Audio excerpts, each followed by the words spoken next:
ગઈકાલે સાંજે એટલે બપોર પછીની તેઓ એસસી રજાકભાઈ પોતાની ફરજ બજાવી રહ્યા હતા.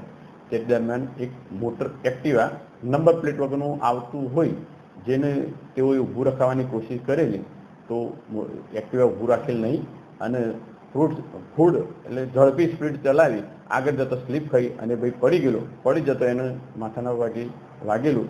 જે તે વખતે એસસી રજાકભાઈ એને ઊભો કરી અને ચોકી પર લાવેલા.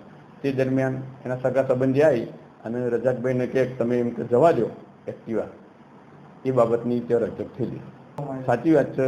એના સંબંધી માણસો રજાકભાઈ ઉપર હાવી થવા માગતા હતા કે ભાઈ તમે ખોટું પેલું કરો છો એમ, પણ પોલીસનો ફરજના ભાગરૂપે કામ કરતા હતા.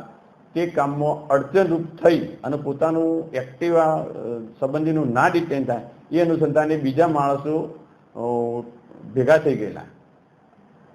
ઈજા પામેલ એક્ટિવા ચાલકને આપણે સરકારી હોસ્પિટલમાં સારવાર માટે લઈ ગયેલા અને એના વિરુદ્ધ પછી આપણે ફરજની રૂકાવટની આપણે ફરિયાદ આપવાની છે રજાકભાઈ જોડે એ ડિવિઝન પોલીસ સ્ટેશન.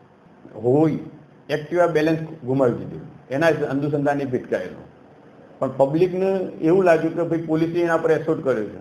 પોલીસ કોઈ દિવસ પબ્લિક પર એસોટ કરતી નથી. પોલીસની નૈતિક ફરજ છે કે એને સારવાર કરાવી. એ અનુસંધાને અમે અમારી સરકારી ગાડીમાં જ એને જનરલ હોસ્પિટલમાં મોકલી આપેલી.